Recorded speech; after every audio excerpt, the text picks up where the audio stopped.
Удар по России украинской баллистикой. В Киеве заявили о том, что ракеты прошли тест. Каковы цели? Трамп призвал Путина остановиться. Новый телефонный звонок между Вашингтоном и Москвой. Почему тема Украины уходит на второй план и почему в США вспыхнули протесты? Обмены продолжаются. Россия вернула Украине солдат ВСУ, которые воевали в том числе на Курском направлении. А российские военные, вернувшиеся из плена, заявили о готовности идти вновь на фронт до победы. Зеленский заявляет, что пошел на уступки Путина. О чем речь и почему РФ и Украина практически синхронно заявили, что решать судьбу переговоров в 20-х числах июня. Новые удары. Иран и Израиль продолжают бомбежки городов. Детали. Отношения Астаны и Киева выходят на новый уровень. В Украине народный суд над Веркой Сердючкой из-за песен на русском языке, а в Узбекистане за автомобильный номер выложили более $100 000. Досмотрите. Всем привет, это «Время Пряткул», коротко, четко и по делу о том, о чем говорят в мире. Если вам есть что сказать, делитесь своими мыслями, отвечайте на мои вопросы в комментариях. За лайк и подписку буду особенно благодарен. Время начать. Война меняет ритм и технику. Россия продвигается сразу на нескольких направлениях, особенно в районе Константиновки Донецкой области и в Сумской области. На фронте теперь новая тактика. Мотоциклы и гражданские автомобили. Быстрые, малозаметные, смертоносные. Украинцы называют это ренессансом кавалерии с двигателями внутреннего сгорания. Об этом пишет Нью-Йорк Таймс. Этой весной обе стороны начали использовать мотоциклы и гражданские автомобили для быстрого преодоления открытой местности. Украина, полагающаяся на дроны для удержания позиций, использует гражданские машины для снабжения своих оборонительных линий, тогда как Россия применяет их в наступлениях. Авторы издания со ссылкой на украинских военных пишут, что на севере Украины в Сумской области российские штурмовые группы по 2-3 человека методично прощупывают оборону ВСУ. Цель – взять 4 ключевых населенных пункта и создать угрозу областному центру, то есть Сумам. А вот под Константиновкой еще жарче. Россия стягивает туда силы, пытаясь взять город в полуокружение. Нью-Йорк Таймс пишет, что в некоторых районах Россия имеет численное преимущество до 20 к 1. Непростая ситуация и под Покровском. Город находится лишь в нескольких километрах от административной границы с Днепропетровской областью, куда, как заявляет Россия, зашли ее военные. В Киеве в офисе Зеленского накануне эту информацию вновь опровергали. Существенной гарантией сдерживания России станут европейские инвестиции в украинский военно-промышленный комплекс, в том числе и в баллистическую ракетную программу. Об этом также говорят в Киеве. В офисе Зеленского заявили, что украинская баллистика, которые будут бить по военным силам Росії, уже пройшла тест. Є відпрацьовані, вже відтестовані ракети. Я не хочу сюди занурюватись, безумовно. Це, по-перше, не мій напрямок, а по-друге, це...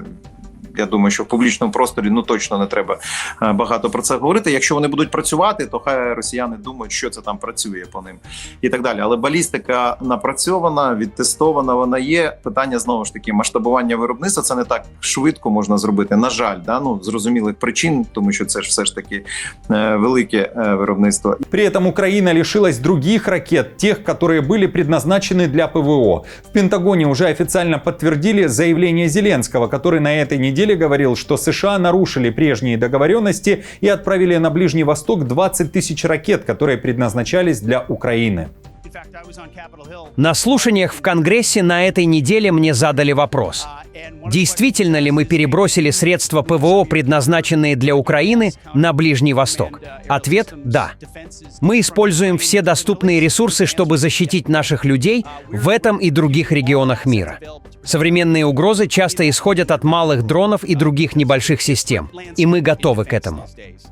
Уже сейчас стало понятно, почему США пошли на этот шаг и отдали приоритет не Украине. Эскалация между Ираном и Израилем, а также война России и Украины стали главными темами нового телефонного звонка между Вашингтоном и Киевом. Трамп и Путин вновь провели переговоры. В Кремле заявили, что после 22 июня будут готовы к новому раунду переговоров с украинской делегацией.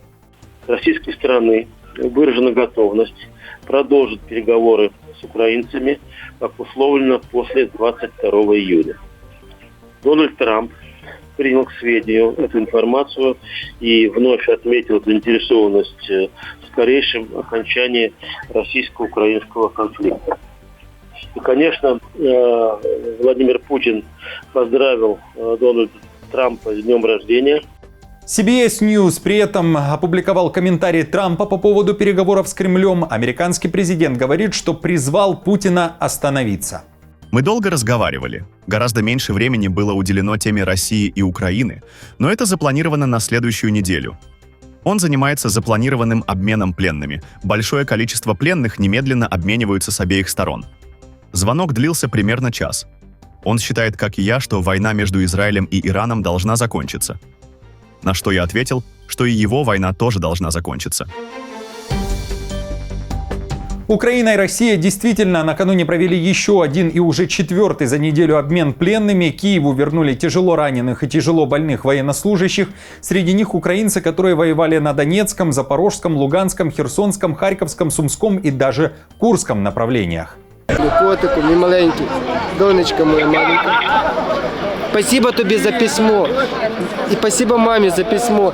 Я його отримав. Минобороны РФ также показала кадры возвращения из плена своих военных. В первые часы они находились в Беларуси, где получили и психологическую помощь. Россияне, вернувшиеся домой, заявили, что снова готовы воевать против Украины и до победного. Благодарен своей стране, родине, что поменяла меня, вернула домой. Сейчас вылечусь и дальше в строй. Спасибо всем, особенно семье. Ну и родине, что не забыла. Победа будет за нами. Накануне Украина забрала и 1200 тел украинских граждан, погибших на войне. Видео и снимки, на которых видно, как проходит выгрузка тел из вагонов рефрижераторов, опубликовали СБУ и Украинский координационный штаб по вопросам обращения с военнопленными. В свою очередь, российское информагентство «Интерфакс» со ссылкой на источник в кремлевской переговорной группе сообщило, что Киев не передал Москве ни одного тела. После того, как обмены полностью закончатся, Украина определится с дальнейшим участием в переговорах с Россией. Об этом заявил Зеленский. Мирный план Кремля он назвал не компромиссом, а ультиматумом. К тому же Зеленский заявил, что и так уже пошел на уступки, ведь согласился сесть с Путиным за стол переговоров, а Путина он называет убийцей. Украина показывала, что готова на все ради мира, но на все, кроме ультиматума. Мы не готовы к ультиматуму, поэтому мы и боремся, потому что иначе это безумие. Почему бы тогда сразу не отдать страну, флаг, все отдать им, когда они нас захватили?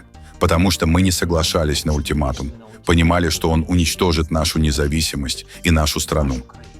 Через несколько дней Зеленский планирует встретиться с Трампом и лично сказать, что США пора подключаться к давлению на Россию. Нужны экономические санкции США и ЕС. Иначе, говорит Зеленский, Путин в конце концов обманет Трампа.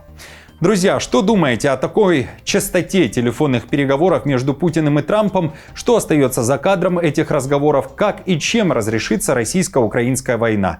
Напишите свои варианты в комментариях, а я продолжу. США охватили масштабные протесты. Миллионы людей протестуют против Трампа, обвиняя его в авторитаризме. Протесты прошли в тот же день, когда Трамп организовал в Вашингтоне военный парад в честь 250-й годовщины армии США и в день, когда ему исполнилось 79 лет. Протесты прошли под лозунгом «No Kings» — «Никаких королей». Те, кто решил выйти против Трампа, а это явно не его избиратели, выступают против авторитарных замашек Трампа, милитаризации США, жесткой миграционной политики Белого дома и попыток превратить президентство в личный культ. Западные издания уточняют, что протест «No Kings» объединяет всех, кто не хочет видеть в Трампе монарха в демократической стране. Израиль наносит новые удары по Ирану. Иран в ответ ракетами и дронами атакует израильскую территорию. В Израиле как минимум 3 человека погибли, десятки получили ранения. Иран сообщает о 78 жертвах и сотнях раненых. Нетаньяху накануне вечером заявил, что израильские удары по целям в Иране отбросили назад на многие годы ядерную программу Тегерана и анонсировал новые мощные удары. Мы проложили путь к Тегерану. В ближайшее время вы увидите израильские самолеты, израильские ВВС, наших летчиков над небом Тегерана. Мы нанесем удары по каждому объекту, по каждой цели режима Аятолл. И то, что они чувствовали до сих пор, ничто по сравнению с тем, что они ощутят под тяжестью нашей силы в ближайшие дни. Мы были на 90-й минуте. Иранские ядерные группы вели гонку, чтобы создать ядерные бомбы, атомное оружие для уничтожения Израиля. И после обращения Нетаньяху атака началась. Израиль нанес удары по столице Тегерану, порту Бендер-Аббас и по крупнейшим нефтехранилищам. Сообщалось о перебоях с электричеством, а также пожарах в районах складов с топливом. В ответ Иран запустил ракеты по израильским городам Хайфа, Тель-Авив и Кирьят-Шмана, применив в том числе гиперзвуковое оружие, как утверждали СМИ, и ложные цели для перегрузки ПВО.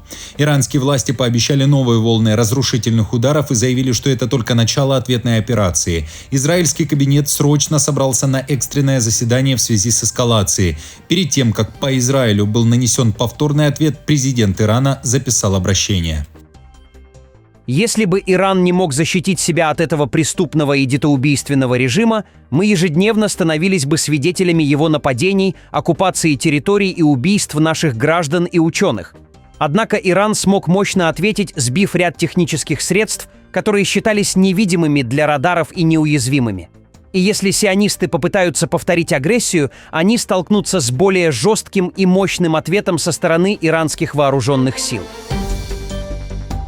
Отношения Астаны и Киева выходят на новый уровень. Казахстан направляет нового человека в Украину. Новоназначенный посол Республики Казахстан Талижан Барлыбаев уже прибыл в Киев, встретился с Зеленским и вручил ему верительные грамоты. Это документы, удостоверяющие дипломатический статус посла и его полномочия представлять интересы своей страны. Как сообщает МИД Казахстана, Зеленский и Барлыбаев обсудили состояние и перспективы традиционно дружественных казахско-украинских отношений, а также вопросы делового сотрудничества в различных областях. Талижан Барлыбаев назначен на этот пост в апреле 2025 года. Ранее главой дипмиссии был Дархан Калитаев. Смена посла Казахстана в Украине произошла достаточно внезапно, пишет издание «Орда». Журналисты связывались с Калитаевым и спросили, чем он будет теперь заниматься. Тогда в ответ дипломат шутил, что станет блогером. Верка Сердючка уже не та. В Киеве вспыхнул языковой скандал из-за мировой звезды. Причина – репертуар на русском языке, который она исполнила в Киеве. Это все старые хиты Сердючки, которые знают далеко за пределами Украины. Судя по видео, которое появилось в сети, зрители активно подпевали Верке Сердючке. Однако организация «Украинская мова» выразила возмущение тем, что артистка, по их мнению, нарушила действующий в Киеве мораторий на публичное исполнение русскоязычных песен. Возмутились Сердючка и другие граждане Украины. В итоге дело дошло до уполномоченного по защите госязыка Украины. Тарас Кремень заявил, что народной любимице Сердючке придется ответить. Обращаюсь к национальной полиции Украины с целью надлежащего реагирования. Мы не позволим, чтобы в украинской столице под прикрытием развлечений снова легализовали языковое присутствие государства-агрессора. Это не только о законе, это о национальном достоинстве. И ответственность наступит. Сама артистка и ее команда ситуацию пока не комментировали. Поклонники Сердючки в соцсетях защищают артистку, указывая на историческую часть ее репертуара и аполитичный характер шоу. В элитном мире большого спорта и королевских связей громкая и шокирующая смерть. 53-летний индийский миллиардер Санджай Капур, близкий друг принца Уильяма и глава промышленного гиганта Сона Комстар, скончался прямо во время матча по поло в Англии. Причина почти абсурдная, но смертельная. Капур проглотил пчелу. Укус вызвал тяжелый анафилактический шок и остановку сердца. Что особенно трагично, за несколько часов до своей гибели он участвовал в памятной церемонии по жертвам авиакатастрофы Air India. Тем временем в Польше не утихает обсуждение другой трагической и нелепой гибели. В Кракове американский бизнесмен польского происхождения Томас Кокосинский скончался после того, как подавился вареником. Во время обеда Кокосинский потерял сознание, его экстренно госпитализировали и подключили к ИВЛ. Но спустя несколько дней из-за необратимого поражения мозга его отключили от аппаратов. Кокосинский был не просто туристом, он приехал завершать сделку по инвестициям в футбольный клуб «Висла Краков». Планировал вложить $5 миллионов.